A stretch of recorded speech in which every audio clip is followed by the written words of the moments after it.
소개해 주신 대로 제 이력서에 제가 이제 스스로를 항해사는 원래 이제 그 뭐 라이센스를 따가지고 국가 자격증을 딴 사람을 항해사 혹은 해기사라고 그러는데 저는 그런 건 아니고 제가 항해자라고 썼을 겁니다. 아마 그냥 항해하는 자식 뭐 그런 거. 근데 제가 스스로를 뱃사람으로 내세울 수 있는 근거가 딱 한 개가 있는데요. 제가 체질상 멀미를 안 해요.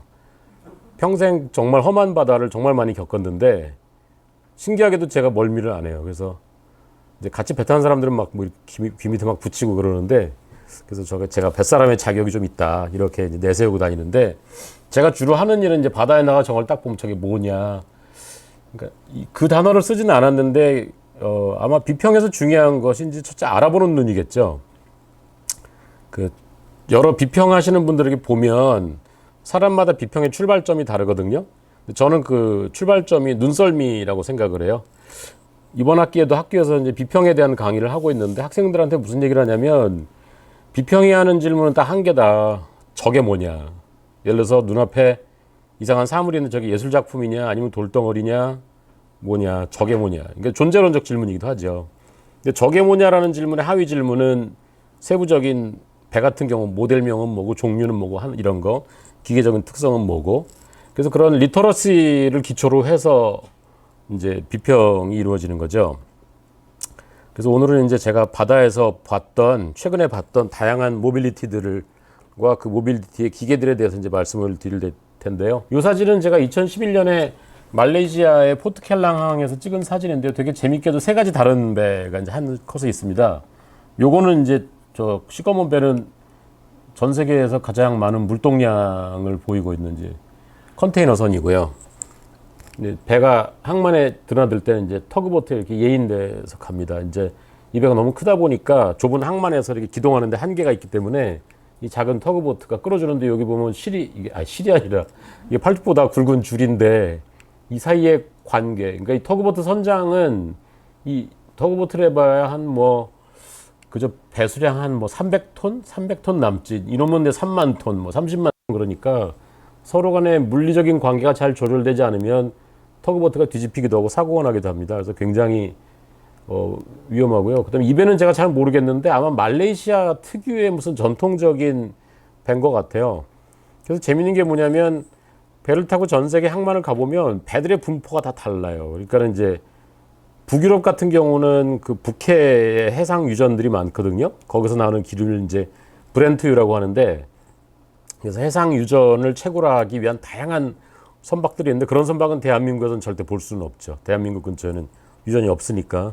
또 네덜란드 같은 데 가면 이제 해상 풍력 발전이 굉장히 많아요. 요즘 되게 붐을 이루고 있는데 그래서 해상 풍력 발전소를 세우기 위한 설비들이 굉장히 많고 우리나라도 조금씩 늘어나고 있습니다. 우리도 이제 전북 부안 앞바다나 이런 데 세우고 있기 때문에 그래서 다니면서 그런 거를 이렇게 알아보는 것.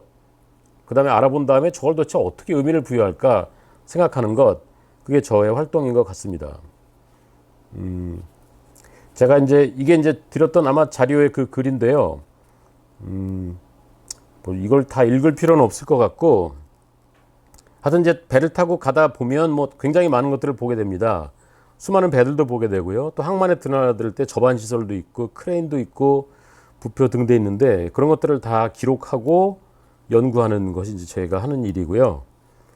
근데 그걸 싹 다 합치면 굉장히 무질서해 보이는 하나의 총체적인 안무, 코레오그라피가 되는데 거기서 어떻게 패턴을 찾을까 그런 고민을 하고 있는 거죠. 그리고 이제 요즘은 제가 거제도의 섬도라고 하는 사회적 기업하고 같이 그러니까 우연히 관심사가 같은 친구들을 만났어요.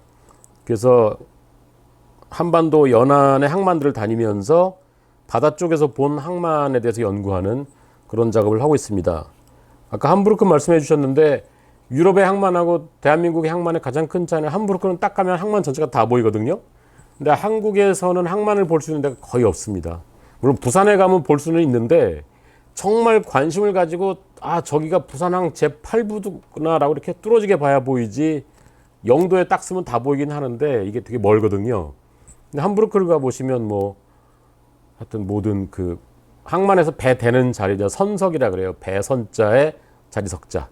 선석 하나하나가 보이는데 우리나라 항만에서는 그러니까 항만 자체가 우리나라에서는 비가시적인 영역입니다.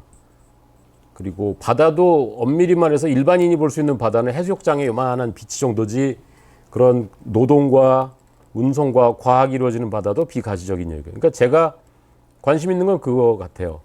그 안 보이는 걸 어떻게 해서든지 뚫고 들어가서 보려고 하는 그 좀 나쁘게 말하면 약간 관음증적인 욕구 같은 거? 뭐 그런 거가 있습니다. 바로 이런 거죠. 이게 이제 그 배들이 어디 다니는지 추적하는 사이트를 이렇게 확대해 보면 엄청나게 많은 배들이 아마 글쎄 한 뭐 몇만 척이 떠 있겠죠. 한 번에. 총체적으로는 이게 무질서해 보이지만 사실은 패턴이 있습니다. 보면 지구상의 가장 주요한 교역 루트는 중국하고 유럽을 잇는 요 루트. 그 다음에 태평양을 건너서 중국과 미국을 잇는 요 루트. 그 다음에 미국과 유럽을 잇는 요 루트. 여기 이제 수에즈 운하가 있어 요로 많이 다니죠. 그 다음에 여기 이제 말라카 해협이 있어가지고 요 해상 교역로가 지구상에서 가장 중요한 교역로고 수에즈 운하를 통과할 수 없는 너무 큰 배들은 일로 다니죠. 네. 그 다음에 여기 뭐 태평양이 잔뜩 있고 그래서 이게 어떤 패턴을 이루고 있나 그런 것들도 항상 관심 있게 지켜보고 있습니다. 일단 제가 하는 작업의 레퍼런스는요. 이론적인 레퍼런스를 그렇게 많이 보지는 않습니다.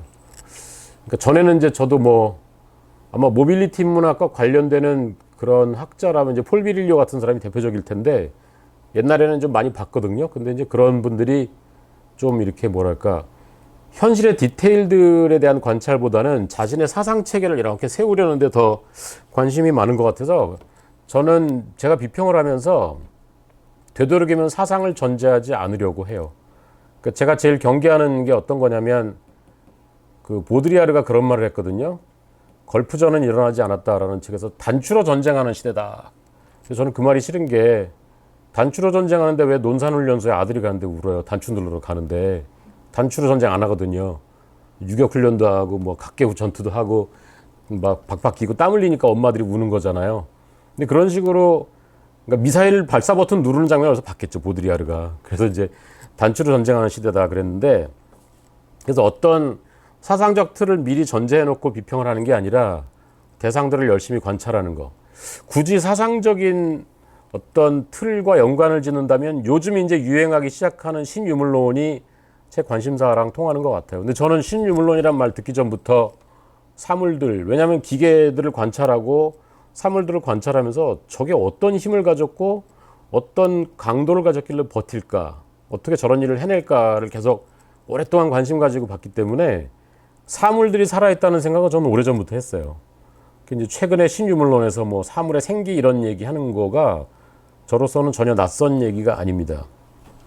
근데 이제 뭐 작가 겸 사상가 중에서 저의 레퍼런스가 되는 사람이 작가였던 앨런 세큘라인데 그분이 쓴 피쉬 스토리는 저랑 되게 관심이 비슷한 게 저랑 비슷하게 컨테이너선을 타고 다니면서 온 대양을 다니면서 그 경험에 대해 책을 썼는데 거기서 재밌는 개념이 나와요. 오버디터민드 포트, 중층 결정된 항구라는 말이 나오는데 왜냐면 항구가 단순히 배에서 물건 내리고 실는 것만 하는 게 아니라 경제도 있고 노동도 있고 자본, 정치, 역사, 문화 여러 겹이 중층으로 쌓여있기 때문에 중층 결정된 항구다라는 말을 썼는데 되게 흥미로운 것 같아요. 그래서 이 양반은 한국에 와서 대우조선소도 가보고 노동자들이 삼겹살 먹는 데도 다 가보고 인사동도 가보고 그래서 한국의 조선 산업의 중층 결정에 대해서 굉장히 많이 관찰을 했죠. 근데 다만 이제 이분은 어떤 전제되고 있는 입장이 그런 해양 노동과 자본의 관계에 대한 굉장히 비판적인 접근. 근데 사실은 저는 물론 이제 비판적인 접근의 관점이 있긴 하지만 제 입장은 뭐냐면 비판하기 전에 일단 파악하고 보자. 디테일들을 파악하고서 사물들이 이루는 질서를 나 나름대로 파악해 보자. 저는 좀 그런 입장입니다. 영화 포가튼 스페이스라는 영화가 있고요. 근데 피쉬 스토리라는 책이 있는데 서로 연관된 그런 작업들이죠. 그 전에 제가 이제 2006년에 기계비평에서 그때부터 그런 이동성에 대한 관심을 많이 가지고 있었는데요. 그 책에 이제 KTX의 속도미와 죽음감이라는 글도 있었고, 속도 자체에 대한 글이 하나 있었는데, 그 음식의 가치는 당연히 상식적으로 맛과 영양인데 오늘날 음식을 가치를 결정하는 중요한 요인은 바로 속도가 돼버렸다. 그래서 과연 음식이 속도 속에 녹아버려도 괜찮은 걸까 그런 생각을 하는 글을 하나 쓴 적이 있습니다. 이 사진을 찍기 위해서 제가 이제 저희 학교에 오는 짜장면 배달부를 설득해가지고 차를 타고 쫓아가면서 일부러 관광 렌즈로 이렇게 속도감을 강조하기 위해서 계속 몇 번 뺑글뺑글 돌면서 찍은 사진이에요. 근데 정말 격세지감인 게 요즘 저렇게 손으로 짜장면 가방 들고 배달 안 하잖아요. 이제는 벌써 한 십몇 년 사이에 변해가지고 뭐 지금도 배달 오토바이 되게 위험한데 전에 어떻게 저렇게 배달을 했을까 그런 거 생각해보면 참 재밌습니다.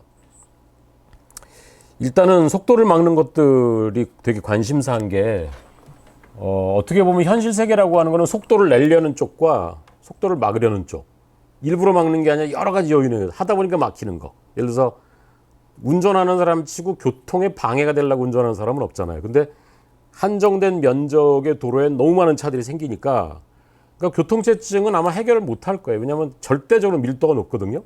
절대적으로 밀도가 높은 상태에서는 뭐 차로를 변경하고 다 소용없다고 보는데, 그래서 속도를 방해하는 요인이 굉장히 레벨이 많죠. 그중에 이제 극단적인 게 해적 같은 건데, 이게 제가 2011년에 컨테이너선을 타고 아덴만 근처 갔을 때 이제 자고서 아침에 그 조타실에 올라가 보면 이만한 종이 해도가 있는데, 이때만 해도 종이 해도를 썼어요. 근데 지금은 종이 해도가 다 사라지고 전자 해도를 다 쓰는데, 종이 해도에 딱 보니까 파이럿 어택이라고 여기저기 써 있더라고. 여기도 있고 뭐 이렇게. 그러면서 선원들이 하는 말이 간밤에 해적선이 우리 배를 쫓아왔다. 그래서 섬뜩했었습니다. 그러니까 지금 여기가 아덴만이고 여기 어디 이쪽 왼쪽이 이제 소말리아고요. 우리 배는 일로 해가지고 저기 홍해로 해갖고 수에즈 운하로 진입하려고 하는 그 때였습니다. 네. 그 해적에 관한 책들도 이제 몇 권 나와 있는데요. 그 해적의 문제가 단순히 소말리아의 무슨 그런 못된 깡패 같은 그게 아니라 굉장히 국제적인 금융 거래랑도 연관된 복잡한 문제더라고요. 그래서 모빌리티를 유지하려면 전체 시스템이 있어야 되죠. 배 하나가 운행을 하려고 해도 뭐 복잡한 요인이 굉장히 많고요.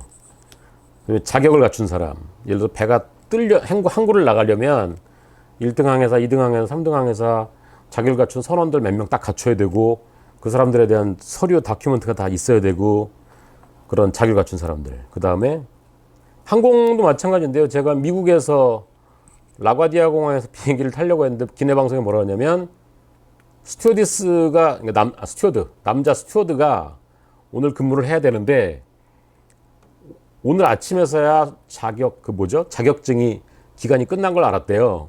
그래서 그 사람이 탈 수가 없다고, 그래서 비행기가 못 떠나고 있다고 지금 그런 황당한 일도 겪었고요. 자격을 갖춘 사람. 수요 공급의 네트워크가 있어야 되고요. 그다음에 안전을 확보해줄 여러 조건들. 예를 들어서 여기가 지금 수에즈 운하인데요. 제가 탄 배가 수에즈 운하를 통과하는 장면인데 잘 보이나 모르겠는데, 여기 보시면 커서가 낫겠다. 여기 부표들이 이렇게 쭉 있습니다. 이렇게. 이 부표 안쪽으로 가야 돼요. 왜냐면 여기는 바다가 얕습니다. 일로 나가면 큰일 나요. 어떻게 큰일 나는지는 좀 이따 보여드릴게요. 이렇게 쫙 줄지어서 산더미 같은 배들이 쭉 가가지고 저쪽 북쪽 지중해 쪽으로 가는 거죠. 수에즈 운하는 그러니까 일단 전체적으로는 단선인데 여기서만 교행이 돼요. 양쪽 차선이 나눠 있어가지고 여기서만 교행하다가 다시 합쳐집니다. 그래서 여기서 교행하고 다시 합쳐져가지고 한 몇 척이더라? 30척인가가 이렇게 콘보이를 이뤄서 한 번에 쭉 가면 또 30척이 이렇게 서로 교행하게 돼 있는데, 바로 작년 3월에 대만의 에버그린이라는 회사의 배 에버기분이 좌초돼가지고 엄청난 사태를 일으켰죠. 원인은 아직도 모릅니다. 근데 어쨌든 이쪽으로 똑바로 가야 되는 배가 뭐 바람에 떠밀렸다는 설도 있는데요. 왜냐면 이 컨테이너선은 컨테이너를 잔뜩 실으면 옆에 면적이 굉장히 크거든요. 무게가 엄청나지만 한번 바람에 떠밀리기 시작하면 속수무책이죠. 그래서 지금 이 장면이 뭐냐면, 여기 보니까 터그보트들이 붙어가지고 얘를 이쪽으로 끌어내려고 낑낑 애를 쓰는 건데, 워낙 무겁다 보니까, 그리고 요 앞에 바우 선수 부분이 모래 속에 콱 처박힌 거죠. 그러다 보니까 꼼짝 못하게 된 거죠. 그래갖고 이게 일주일 만에 빼내긴 했는데, 그 사이에 일어난 적체 때문에 세계 경제가 한 6개월 동안 엄청나게 몸살을 앓았습니다. 그리고 이 배는 이제 수에즈 항만 당국이 강제로 납포해갖고 원래 1조 원을 내라고 손해배상에 대한 그걸로 어찌어찌해서 5천억으로 후려쳐가지고 풀려났다고 하더라고요. 수에즈나 단면이 이렇게 생겼거든요. 여기 얕기 때문에 일로 가면 큰일 나는 거죠. 그러니까 실제로 배가 다닐 수 있는 요게 요 배가 폭이 한 50m 정도 되는데 그저 한 100m 될까요?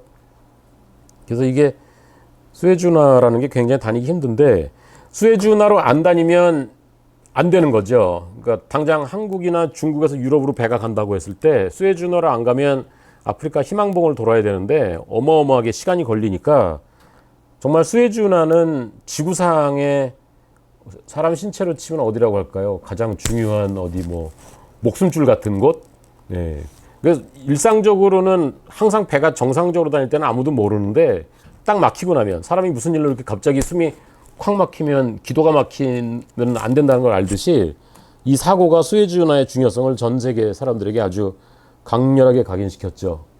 그래서 지금 뭘 하고 있냐면 포크레인이 굴삭기가 흙을 파내고 있는데 이게 꽤 보니까 큰 굴삭기지만 이 배 크기에 비하면 정말 초라해 보이죠. 그리고 이거 소용이 없는 게 그런 생각이죠. 이렇게 흙을 퍼내면 물이 차면서 배가 뜨지 않을까. 근데 배가 뜬 게 아니라 더 흙 속으로 더 깊이 처박히죠. 너무 무겁기 때문에. 그래갖고 엄청나게 많은 예인선들이 앞뒤로 붙어갖고 이쪽에서 이쪽으로 끄집어내고 이쪽으로 끄집어내가지고 간신히 풀려난 아주 가장 최근에 일어난 해상사고 중에는 큰 여파를 미친 사고였습니다. 그 사고가 났을 때 제가 선박 추적 사이트를 바로 가봤더니 역시 제 예상대로 왼쪽이 남단이고 오른쪽이 북단인데요. 진입을 기다리는 수많은 배들이 뒤엉켜 있는 거죠. 그래서 저는 그때 직감했어요. 이거 큰일 났구나. 일주일 안에 빼긴 했지만 그동안에 엄청나게 몇몇 해운세들은 이걸 참지 못해갖고 희망봉으로 간 배들도 있습니다. 그 배들은 이제 엄청난 손해를 받겠죠. 이게 지금 몇 척일까요? 그리고 재밌는 건 여기 배 이름들이 다 있는데 제가 하도 배를 타고 바다를 많이 다니다 보니까 제가 옛날에 본 배들도 있어요. 그래서 괜히 반가운 생각도 들고. 네. 여기 보시면 HMM 그단스크는 한국의 현대상선 배고요. 머스크 하노이는 지난 겨울에 부산항에서 본 바로 이 배인데 부산 신항만에 진입하는 배인데 이렇게 딱 보니까 참 괜히 반갑더라고요. 그다음에 이제 뭐 세계에서 가장 큰 해운 회사인 MSC의 배들도 어디선가 한 번씩 봤던 배들이고 빨간 거는 다 유조선들이고요. 초록색은 다 컨테이너선이나 자파 화물선들이고 동방 자이언트 넘버8 이건 한국 배네요. 그래서 이게 수에즈운하가 막히면 진짜 세계의 교역과 경제가 통째로 막힌다. 이렇게 말씀드릴 수가 있습니다. 근데 이런 일이 항상 벌어지고 있습니다.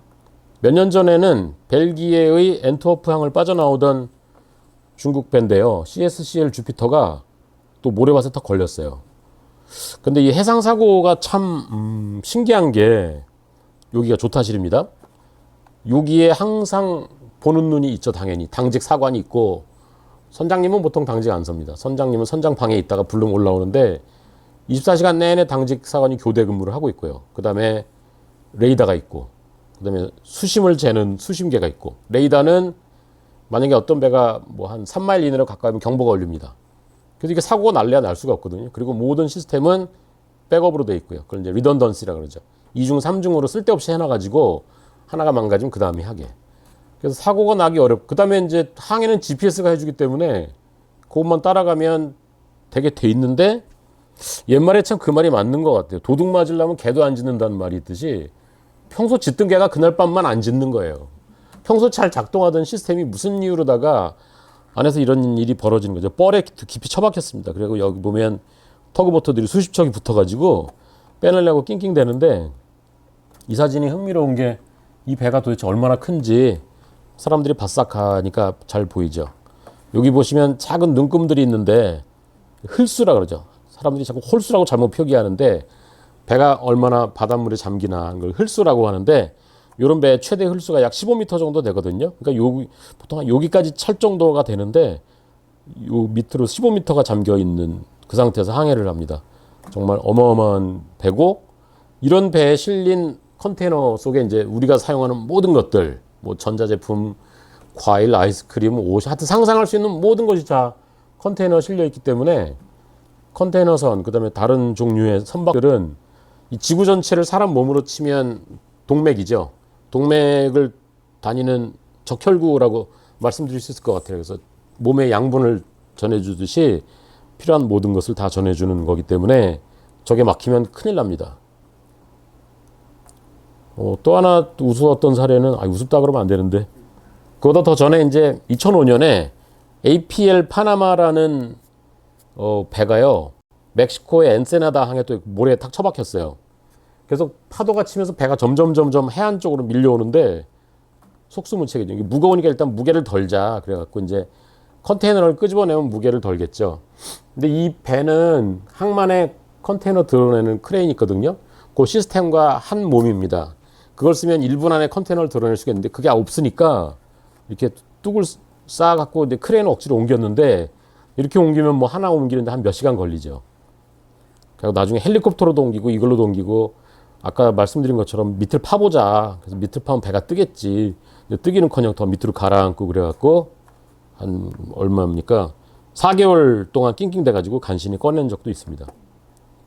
예, 그래서 참 어처구니없는 사고가 나는데, 다행히도 뭐 인명 피해는 없었는데, 이 사고의 원인은 이제 항만 가까이 오면 도선사가 올라타서 안내를 해주죠.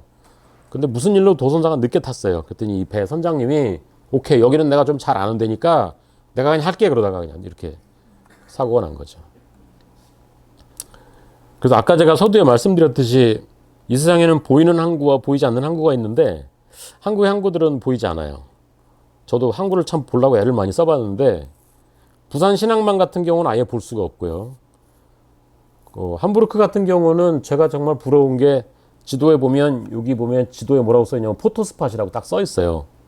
발터스호퍼댐. 여기가 이제 발터스호퍼 항만인데, 국제적으로 가장 큰 배들이 정박하는 곳입니다. 그리고 엄청나게 많은 컨테이너가, 이게 함부르크 항 전체 아주 일부예요. 여기 포토스팟이라고 딱 돼 있어갖고 사실 찾아가긴 힘듭니다. 왜냐면 일반인이 다니는 곳이 아니라서 GPS를 켜고 어떻게 해가지고 제가 또 갔죠. 가니까 이제 역시 사진 찍기 좋은 자리가 딱 있는 겁니다. 특히 석양에. 그래갖고 이제 어떤 아저씨도 와서 딱 그 사진제가 없다. 하여튼 요 자리가 이제 사람들이 이런 항만 덕후 내지는 사진 덕후들이 와서 사진 찍는 곳인데, 대한민국의 항만에는 이런 자리가 없죠. 그러면서 제가 이제 무슨 생각을 하냐면, 아마추어들입니다. 왜냐면 카메라를 딱 보니까 좋은 카메라가 하나도 없더라고요. 사람들이 몇 명 있는데.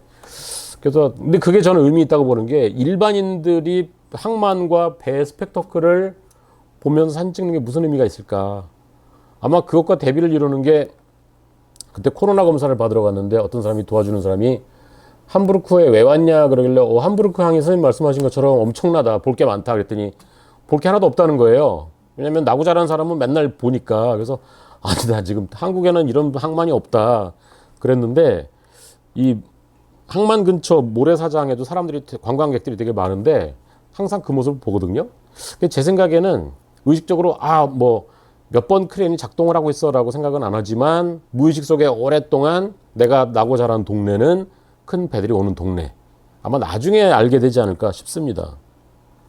여기는 벨기에 앤트워프항의 홈페이지에 있는 지도인데요, 얼마나 가시성이 두드러지냐면 사진 찍기 좋은 곳이 다 표시가 되어 있습니다.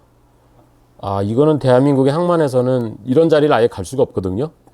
그래서 그건 굉장히 다른 종류의 개방성이다. 여기 보면 자잘한 번호들이 있는데요, 요거 하나하나가 다 선석 번호입니다. 그래서 이제 아마 여러분들이 세월호 사고 때 VTS라는 말 많이 들으셨을 것 같아요. 세월호가 진도 VTS랑 계속 교신하는데, 해상관제센터인데 해양경찰 소속입니다. 이제 VTS에서 이제 들어갈 때 지시를 해주죠. 그러면 이제 항만 그 관제소 같은 곳에서 몇 번 선석으로 대라. 그럼 만약에 뭐 1738번 선석을 배정받으면 이렇게 해서 접안하는 거죠. 작년 여름에 하여튼 제가 함부르크와 유럽, 북유럽을 많이 다녔는데, 그 중에 인상적이었던 게 크레인 사랑이 참 대단하더라. 여기 이제 독일의 로슈토크라는 도시인데요. 지금 이 사진 찍은 자리가 어떤 배 위인데, 배 속에 조선 산업의 역사를 보여주는 박물관이 꾸며져 있는데, 바깥에 저런 크레인이 있었습니다. 근데 저는 이제 그런 산업 설비에 대한, 아까 제가 눈썰미 혹은 리터러시 말씀드렸는데, 딱 보면 대강 뭐 몇 년도쯤 만들어졌겠고 용량은 몇 톤 정도 되겠구나 짐작하는데, 이 크레인은 정말 구닥다리 같이 생겼길래 저걸 왜 놔뒀지 그랬더니만, 그 뮤지엄 샵에 가니까 이 크레인에 대한 책이 있더라고요. 이게 되게 놀라운 게 뭐냐면, 크레인이란 장비, 사람들이 뭐 아파트 지을 때 타워 크레인 있고 뭐 그렇잖아요. 근데 아무도 크레인에 관심도 없고 크레인의 이름조차 없다고 생각하기 쉬운데, 요 크레인의 역사에 대한 아주 자세하게 쓴 책이 있는 걸 보고서 아, 이런 식으로 독일 사람들은 크레인을 문화화하는구나. 1906년에 만들어진 크레인인데 아직도 작동을 한다고 해요. 근데 뭐 엄청나게 구닥다리 방식이고 용량이 크진 않은데, 그래서 문화화의 요인이 뭔가 생각해 보니까 우선 이름이 있고, 랑 하인리히가 이 크레인 이름이거든요. 마치 우리가 뭐 예를 들어서 그런 거죠. 대한항공의 비행기들은 이름이 없죠.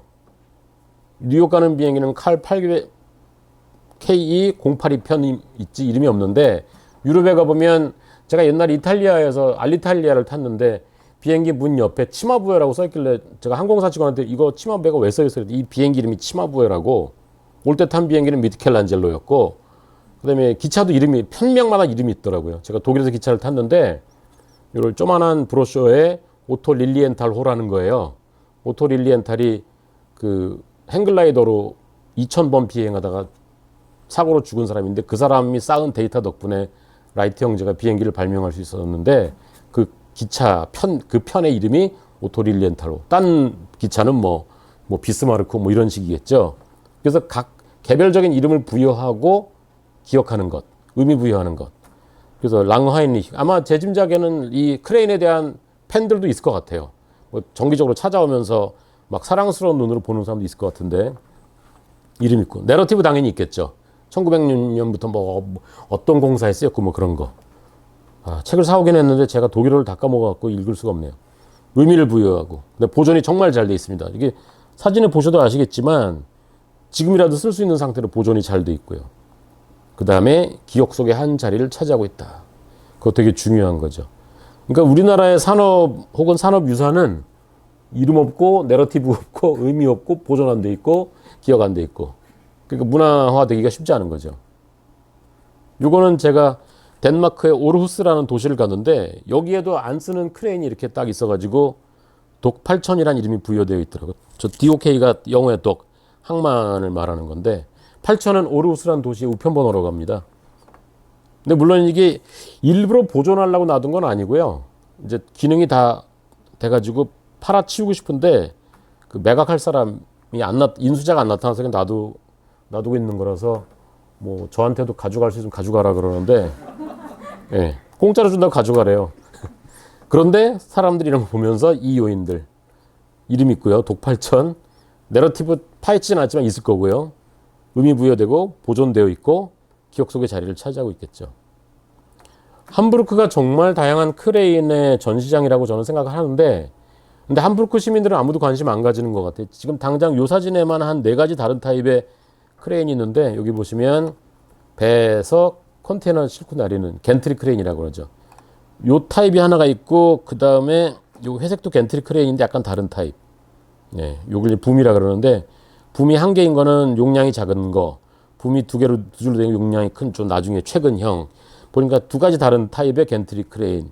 네, 집 크레인은 이렇게 생긴 놈 하나 있고, 다리가 얼기설기 된 놈 하나 있고, 꽂장되어 있는 거. 딱 보니까 총 4가지 다른 종류의 크레인들이 있는. 그리고 함부르크 사람들의 크레인 사랑이 잘 나타나는 이건데, 최근에 생긴 심포니홀이 있죠. 엘프 피라몬이라고. 엘프라는 말은 요 엘베강에 있는 피라모니 홀이다. 요걸 이제 누가 설계했냐면 헤어츠호크 앤드 모론이라고 유명한 스위스 사람들이죠. 우리나라에도 몇 건물 한 사람이 있는데, 그 앞에 크레인이 이렇게 있길래, 여기도 원래 항만이었거든요. 항만에 있던 크레인이 있는 자리인가 보다 했더니만 일종의 기념비로 딴 데 있는 크레인을 옮겨다 놨더라고요. 그러니까, 그리고 저 건물의 형태는 돛담배의 돛의 형태라고 해요. 그래서 해양문화라고 하는 게 함부르크 사람들에게는 굉장히 무의식 속에 깊이 각인돼 있다. 아마 그래서 저한테 함부르크에 뭐가 볼 게 있냐라고 말했던 것 같습니다. 반면 대한민국에는 세계에서 가장 큰 크레인이 있거든요. 요런 크레인을 이제 우리가 골리앗 크레인이라고 하는데요. 이건 사실은 그렇게 용량이 크지 않습니다. 끽해봐야 한 1000톤? 반면 요 해상 크레인은, 이게 거제도에 있는 삼성중공업에 있는 삼성 5호 크레인은 8,000톤을 들을 수가 있어요. 조 크레인이 바로 세월호를 들어 올린 그 크레인입니다. 네, 8,000톤. 이게 말이 8,000톤이지. 근데 재밌는 거는 땅에서 8,000톤을 들면 땅이 꺼진다 그래요. 아무리 콘크리트가 있어도. 근데 바닷물은 출렁출렁하기 때문에 8,000톤을 들어도 버틴다고 합니다. 그래서 어마어마한 크레인인데 이름도 의미도 기억도 보존. 이건 만약에 수명 다하면 잘라가지고 고철로 팔아버리겠죠. 대한민국의 해상 크레인. 그래서 이 경우 산업은 문화가 되지 못하고 먹고 사는 문제 해결하기 바쁘죠. 그래서 그런 점이 되게 안타까웠습니다. 근데 재밌는 거는 오늘날의 이 겐트리 크레인의 90%는 중국의 ZPMC라는 회사가 다 만들고 있거든요. 절대적인 독점인데 최근에는 뭐 중동, 독일에 막 자회사를 설치해가지고 하고 있더라고요. 근데 이제 중국도 한국처럼 산업이 급격하게 발전되면서 산업이 먹고 사는 수단으로만 발전했기 때문에 이건 제 짐작이지만 ZPMC 어디에도 자기들이 만든 크레인의 의미를 부여하고 내러티브를 하고 아마 그런 노력은 없지 않을까 싶습니다. 그런데 이제 한국에 세계에서 제일 큰 장비들이 있는 이유. 그러니까 역사가 없고요. 문화가 없는데 세계에서 제일 큰 장비들이 있는 이유가 선박용 디젤 엔진의 이름에 남아 있는데요. 이 엔진의 정식 명칭은 만 B&W. 만이라고 하는 건 독일의 회사. 뭐의 약자냐면 그러니까 아우구스부르크와 뉘른베르크에 있는 회사가 또 합쳐져서 마슈넨 파브릭 아우구스부르크 뉘른베르크. 한국에도 이 MAN이라고 쓴 트럭들 되게 많이 다니잖아요. 디젤 엔진 회사인데요. 이 회사가 B&W는 덴마크의 회사예요. 처음에 배를 만들다가 나중에 디젤 엔진 선박용 엔진을 만드는 회사인데 부르마인스터. 근데 이 웨인은 영국 사람 이름입니다. 그래서 부르마이스터 앤 웨인이라고 하는 회사와 합병을 했어요. 근데 지금은 만 B&W가 스스로 엔진을 생산하지 않고 라이센스만 팝니다. 누구한테 파냐? 대한민국의 HSD 엔진이나 현대중공업 같은 대한민국의 회사들한테 팔아요. 그러니까 이런 거죠. 정보와 소프트웨어는 계속 개발하는데 막 힘든 거, 막 강철 다뤄야 되고 잘못하면 사람 다치고 돈 많이 들고 힘든 거는 다 대한민국 같은 제3세계에 떠넘긴 거. 그러니까 사실은 유럽에 이렇게 큰 크레인이 있을 수가 없는 게 이런 조선소들이 없어졌으니까. 물론 이제 지금 현재 당장은 대한민국이 세계에서 가장 조선 기술이 좋거든요. 물론 중국이 급격하게 따라오긴 하지만 유럽의 어디에서도 저런 대형 크레인을 사용해서 배를 지을 수 있는 데가 없습니다. 있다 하더라도 단가가 안 맞고요. 지금은 이제 한국도 점점 인건비가 올라왔고 단가가 안 맞는다고 하는데 그러다 보니까 그렇게 막 쇠덩어리를 다뤄서 힘들게 노동해서 만들어야 되는 산업들은 다 한국, 중국, 뭐 베트남에 떠넘기고 유럽 사람들은 뭐를 하냐면 이걸 설계해가지고 원천 기술을 계속 개발해서 아이디어를 계속 라이센스 형태로 팔아먹는 일을 계속 하고 있죠. 그래서 그게 굉장히 상징적인 사건인 것 같고 여기는 코펜하겐의 이 부르마이스터 앤 바인사가 자기들의 디젤 엔진의 역사를 알려주는 박물관을 가지고 있어요. 박물관 이름이 디젤 하우스인데 그 회사 연표에 보면 재밌는 게 태극기가 되게 많이 나와요. 몇 년, 한번 70년대 초반부터 만 B&W랑 계속 라이센스 해가지고 한국이 만드는 거죠. 그래서 이제 점점 산업의 형태가 바뀌는 게 유럽은 머리 쓰는 산업. 힘쓰는, 팔다리로 힘쓰는 건 다 한국으로 떠넘기고. 그래서 이렇게 재밌게도 뭐 한국도 있고, 이게 베트남이죠? 네, 베트남에도 넘겨주고, 어디 뭐 일본도 있는데, 이런 식으로 떠넘겨주는 거죠. 쌍용도 있고, 그 다음에 여기는 한국 중공업도 있고, 이런 식으로 떠넘겨주는 거죠. 자, 그래서 어쨌든 제가 함부르크에서 해양 문화의 정말 다양한 모습들을 봤는데, 이게 엘베강 요 자리가 이제 사람들이 많이 놀러 오는 모래사장이에요. 여기 딱 있으면 함부르크 항에 진입하려는 배들이 한 바퀴 돌려야 되는데 바로 눈앞에서 돌리는 엄청난 스펙터클을 볼 수가 있습니다. 근데 몇 년 전에는 제가 이 회사가 저한테는 은인 같은 회사인 게 프랑스의 해운 회사인데 이 회사만 일반인을 태워주거든요. 여기 딱 타고서 제가 탄 배가 한 바퀴 돌 때 여기를 내려다보면서 와, 함부르크 사람들은 좋겠다. 맨날 모래사장에 앉아갖고 이런 배를 보니까 내가 언젠가는 저 모래사장 가서 한번 봐야지. 그래가지고 작년에 그 자리를 찾아갔는데 항상 옆에서 한 바퀴 돌립니다. 그러니까 함부르크 같은 경우는 테크놀로지의 스펙터클과 관광이 많이 발달되어 있는데 한국에는 존재하지 않는 시선이죠. 물론 이제 현대중공업도 그렇고 포항제철도 그렇고 관광 코스는 있어요. 1시간짜리 견학 코스는 있는데 그걸 이렇게 제대로 즐기기에는 그리고 사진을 절대 못 찍게 합니다. 그래가지고 사람들의 기억 속에 각인될 시간이 없는 거죠. 지금 이 배는 굉장히 이름이 의미 있는 이름인데요. 루이 블레리오는 프랑스의 비행기 개발한 사람인데 초창기에 1909년에 이 양반이 역사적인 비행을 하죠. 도버 해협을 처음으로 비행기로 건너요. 40km밖에 안 되지만 그 당시 비행기가 40km를 나른다는 건 큰 사건이에요. 근데 몇 년 전에 에어버스가 처음으로 전동 비행기로 도버 해협을 건넜어요. 그때 루이 블레리오의 비행기를 다시 복각을 해가지고 그 전동 비행기가 착륙했을 때 루이 블레리오의 비행기 옆에 딱 있었는데 그 모습을 보고 어떤 생각이 드냐면 시간이 좀 지나면 이제 전동 비행기도 대륙간 비행을 언젠가 하는 날이 오겠구나 그런 생각이 들었습니다. 그래서 이제 이 CMA CGM 루이 블레리오가 한 바퀴 돌고 몇 시간 지나지 않아서 현대상선의 HMM 더블린이 눈앞에서 도는데 잘 보시면 이 배도 크지만 이게 더 큰 배죠. 그 당시에 세계에서 가장 큰 컨테이너를 24,000개 실는 컨테이너선이 이제 함부르크 항에 진입하기 위해서 한 바퀴 도는데 보시면 터그보트가 줄을 연결해 가지고 오른쪽으로 낑낑거리고 당기고 여기서는 뒤에서 밀어주고 해가지고 저쪽 뒤로 밀어넣는 장면이죠. 근데 함부르크가 재밌는 게 유람선을 타면 여기가 아까 제가 저 뒤가 포토스팟이 있었던 발터스호퍼 항구인데 이 안에 막 다닐 수가 있거든요. 그래서 이제 유람선을 딱 타니까 이건 정말 약간 국뽕인데 한글로 커다랗게 HMM 더블린이라고 써 있는데 이 사람들 중 누구도 이게 뭔지 모를 거 아닙니까? 근데 이제 해설하는 사람이 지금 세계에서 가장 큰 배라고 컨테이너 24,000개 실는 배라고 막 독일 사람들이 신기하게 사진 찍는데 저 혼자서만 저거 나는 읽을 수 있는데 막 괜히 그런 자부심을 가지고 있었죠. 근데 어쨌든 이게 한국에서는 절대 상상할 수 없는 일이거든요. 항만 자체가 출입이 안 될 뿐더러 근데 이렇게 유람선을 타고서 배 바싹 간다는 거는 참 신기한 일이죠. 사람들도 이 어마어마한 배의 스펙터클에 다들 넋을 잃고 있었고요. 예, 이쪽에 루이 블레리오가 서 있고 이쪽에 HMM 더블린이 서 있는 이 스펙터클은 정말 엄청난 스펙터클이죠. 이게 양쪽 선석의 폭이 한 1km 정도 되는데요. 배가 워낙 크다 보니까 꽉 차 보입니다. 그래서 1km를 이렇게 지나갈 때 보면 굉장히 아슬아슬하게 지나가죠. 밤에도 또 갔어요.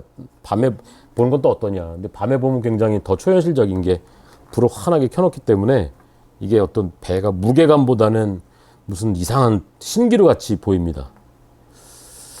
그리고 이제 함부르크의 해양박물관도 세계에서 가장 잘 되어 있는 해양박물관인데 바로 이런 거죠. 이런 배의 프로펠러가 하나의 공공조각 역할을 하는 것. 그러면 사람들에게 알게 모르게 해양 문화를 무의식 속에 각인시키는 것. 재밌는 게 길거리 이름이 아마 최근에 생긴 거리인 것 같아요. 홍콩 슈트라스, 코리아 슈트라스가 있고 여기는 부산교가 있어가지고 그 영도다리, 그거랑 서로 자매결연 비슷하게 했다고 해요. 근데 이 박물관이 대단한 게 박물관에 대한 디테일은 보여드릴 수 없고 바다와 인간과 기계들이 얽혀 있는 사람이 아주 옛날부터 요즘까지 역사 속에서 계속 변화하는 선박 테크놀로지를 통해서 바다로 나아가는 역사들이 기계와 사물을 통해서 잘 펼쳐져 있는데 그 중에 딱 하나 흥미로웠던 게 이제 남미의 제일 끝을 이제 케이프혼이라고 하죠. 거기가 얼마나 바다가 험하냐면 케이프혼에 수장된 배들입니다. 근데 가장 인상적이었던 게 배 이름이 어디 있더라? 독일의 배인데요. 수자나라는 배가요. 1905년에 여기서 요렇게 가고 싶었어요. 근데 너무 바다가 험해가지고 직진을 못하고 뱅글뱅글 도는데 얼마 걸렸더라? 99일 동안 요렇게 갔어야 되는데 99일을 헤맨 겁니다. 그러면서 정말 처절한 얘기가 나오는데 그동안에 이제 보포트 윈드 폴스라 그래갖고 1부터 10위까지 나타내는데 1은 완벽하게 잔잔한 거고 10위는 태풍입니다. 그런데 이 기간의 25% 동안 보포스 윈드 스케일 10에서 10이었고요. 그러니까 미친 듯한 바람과 파도에 시달렸고 나머지 기간 동안에는 8에서 9였다. 즉 이 뱃사람들은 정말 상상을 초월하는 어마어마한 악조건 속에서 똑바로 가지 못하고 빙글빙글 헤매다가 간신히 태평양으로 나갔다. 이런 걸 보고서 저도 괜히 울컥했었던 것이죠. 이런 내러티브가 흥미로운 내러티브고요.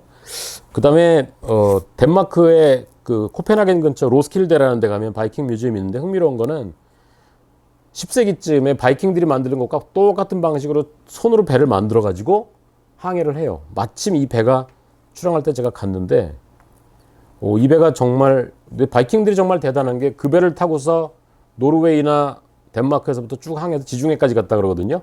그리고 심지어는 캐나다까지 갔다 그럽니다. 대서양을 건너서 이런 배로. 근데 이거는 정말 초인적인 의지인 게 사진을 보시면 배 선실이 없죠. 선실이 없다는 얘기는 뭐냐? 비가 오면 그냥 쫄딱 맞아야 되는 거예요. 이렇게 자면서.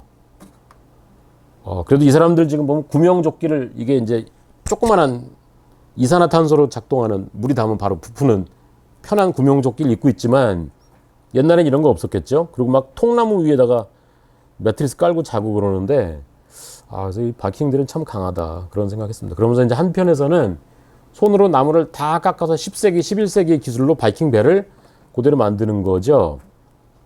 저는 이 장면이 되게 중요하다고 보는 게 어린애들이 와서 물어보면 되게 친절하게 얘기를 해줘요. 그러면 이 어린애들도 커가지고 바이킹의 전통을 계속 이어가겠죠.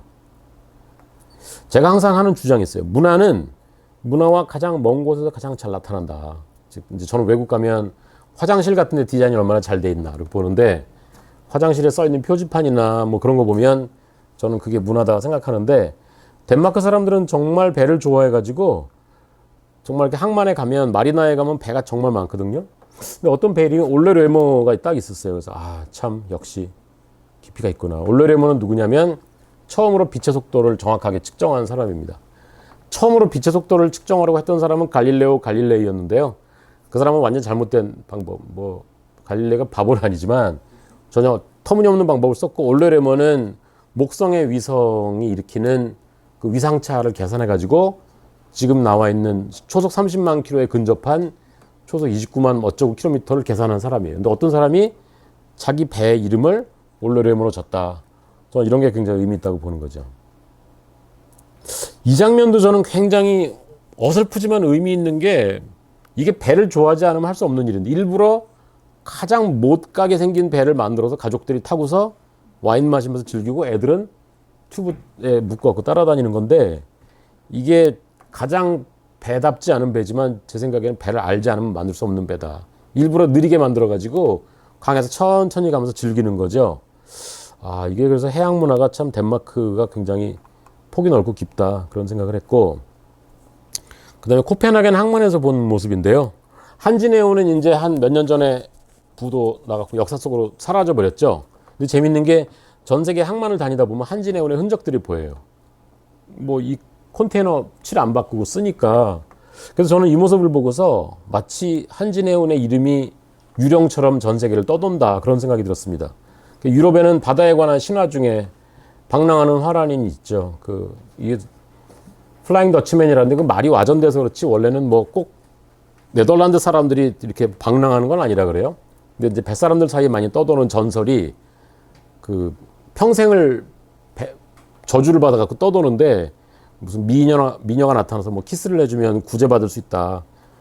근데 그게 안 돼가지고 평생 떠돈다 그러는데 지금은 없어져 버린 회사에 이름이 박힌 컨테이너가 여기저기 있는 걸 보고서 유령처럼 떠도는 모빌리티다 이런 생각을 좀 해봤습니다.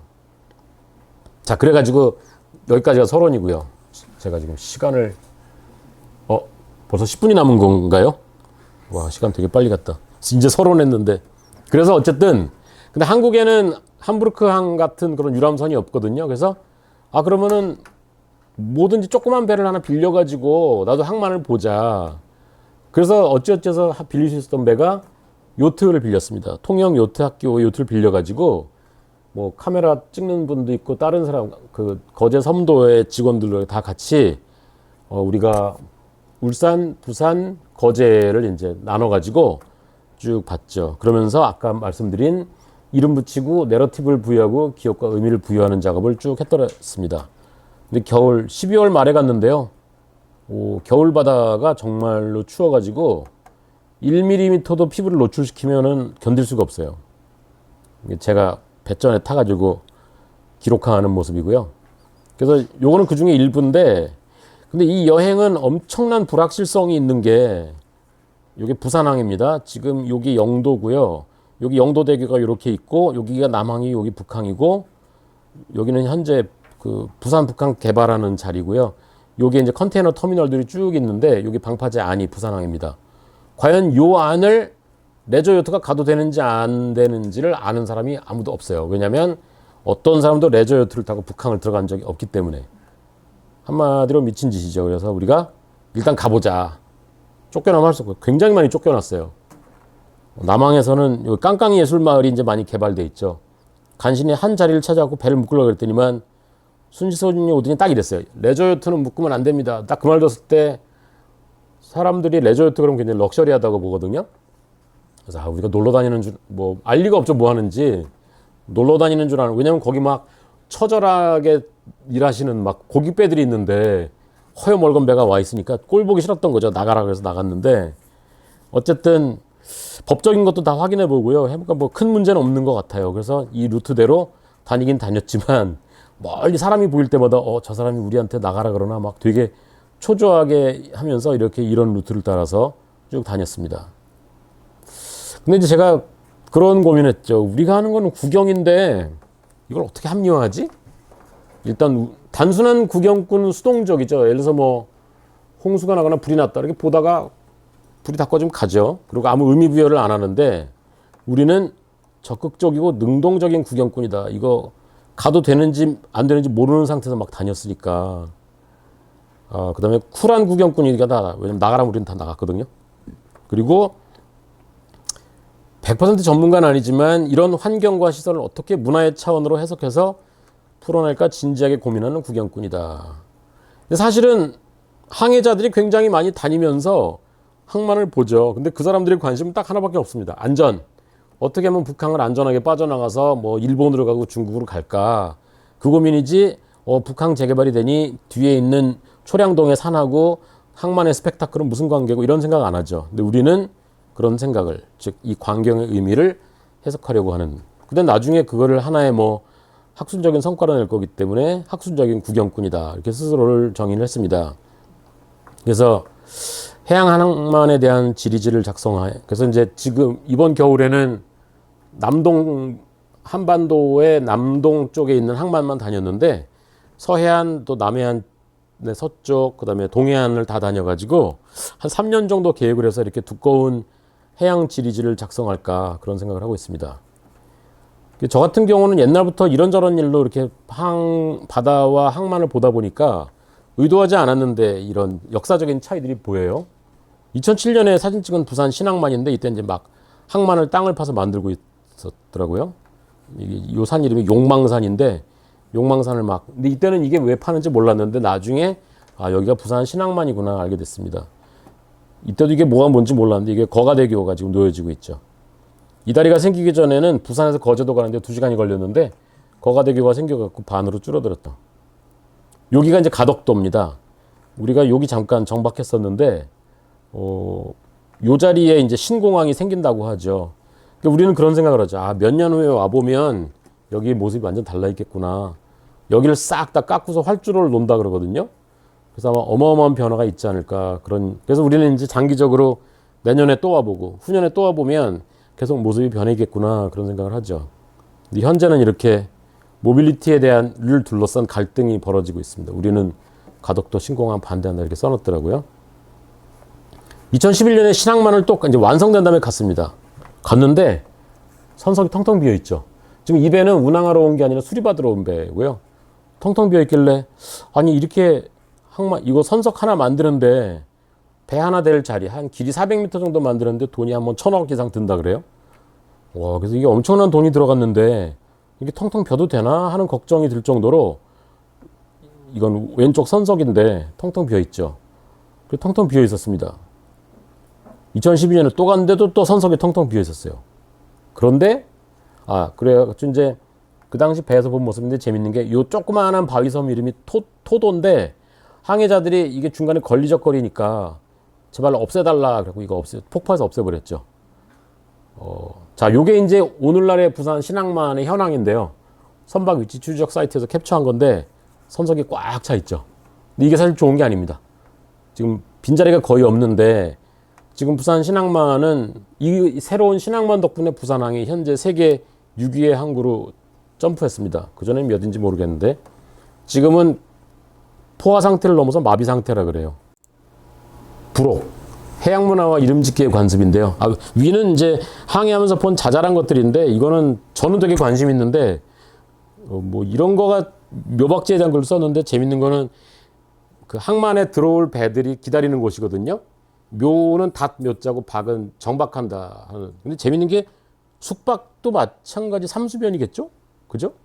근데 왜 숙박에 삼수변이 들어가는 재밌는 거예요. 왜냐면 대부분 사람들이 육지에 숙박하는데 부산항 묘박 저 섬 이름은 재밌게도 주전자 섬인데요. 5, 6도 옆에 있는데 딱 보니까 배가 그냥 일반 화물선인데 우리가 쭉 올라가서 울산항을 갔더니만 멀리 묘박제 배들이 보이고 누군가 그랬어요. 아주 멀리 보일 때 와 어선들이 많이 떠 있다. 근데 가까이 보니까 이 배들이 싹 다 탱커들, 화학 제품 운반선들이에요. 그래서 아 이게 울산항이 정말 어마어마한 규모의 화학 제품 생산항이구나 그걸 알 수 있었는데 해양문화 이름 짓기 아까 제가 이름 말씀드렸는데 대부분의 해운 회사들이 배 이름을 그냥 그 배가 가는 기항지 이름으로 져요. 그래서 H&M은 뭐 H&M 그단스크 보셨고 더블린 보셨고 뭐 또 저기 뭐냐 하여튼 유럽의 기항지 이름인데 재미없게 그냥 현대 부산 그랬는데 이제 이 CMA CGM이라는 회사만 배 이름을 좀 정성 들여 짓는 거죠. 그래서 제가 정말 타보고 싶은 배가 앙투안 드 생텍 슈페리하고 줄베른인데 참 배 이름들이 멋있죠. 그 다음에 이 회사는 또 재밌게 예술가들 이름을 줘. 모차르트, 피델리오, 정허는 중국의 항해자인데 13세기에 중국에서 아프리카까지 왔다 갔다 하면서 아프리카에서 기린과 얼룩말을 잡아다 중국까지 데려갔다는 그 사람 이름이고요. 라페루스는 서양인으로 처음으로 울릉도에 와서 울릉도를 측량한 사람 이름인데 이름 붙이기를 통해서 자연스럽게 문화화가 되는 거죠. 이게 제가 마지막으로 2018년에 탔던 게오그 포스터인데 이 게오그 포스터는 독일의 탐험가이면서 생물학자. 그래서 아 이런 식으로 해양 문화가 이루어지는구나. 그래서 우리도 그런 식으로 할 예정이고 제일 재밌는 배 이름은 한국에서 제일 재밌는 배 이름은 비키라. 경상도 말이죠. 비키라. 참 그래서 우리 문화가 참 다르구나. 비키라. 아 참. 그래서 우리의 궁극의 목표는 21세기 신해양지리지. 요게 이제 그 국립 해수부인가 어디 홈페이지에 가보면 이제 자료가 요즘 굉장히 많아요. 해도가 이렇게 있어갖고 항해용은 아니지만 참고용이죠. 수심 다 표시돼 있고 항로 표시돼 있는데 여기에는 문화적인 차원이 없다. 보통 지도가 요즘 이제 굉장히 다양한 지도들 있잖아요. 하다못해 여행 지도 뭐 있는데 이 지도는 그냥 기본 현황 지도인데 우리는 바로 여기다가 문화적 차원을 넣어서 뭐 부산항 신선대부두는 무슨 배가 오고 그래서 이름, 내러티브, 의미부여, 보존, 기억 속에 자리 차지하는 작업을 할 예정입니다. 그래서 지금 뭐를 했냐면 지난번 항해에서 본 배들을 싹 다 엑셀 파일로 다 정리를 했어요. 배 종류, 크기, 뭐 국제해사기구 번호, 선적, 기타 등등 했고. 그러니까 물론 현장에서 다 조사한 건 아니고요. 일단 사진 찍어서 배 이름은 나오니까 집에 와서 막 검색해서 그렇게 파일을 만들었고 또 중간에 있는 온갖 시설들, 항만 이름, 뭐 부표 이름 이런 것까지 싹 다 기록을 해서 시리즈로 만들겠다. 지금 그러고 있는 중입니다. 아까 말씀드린 거기 보면 SWL이 세이프 워킹 로드인데 최대 용량 8,000톤까지 들을 수 있다. 그래서 어마어마한 크레인이라고 하는 거죠. 바로 이 크레인이죠. 삼성 5호. 네. 그래서 뭐 바다에서 만난 수많은 것들의 이미지들입니다. 제 말씀을 이 정도로 마무리하도록 하겠습니다. 감사합니다.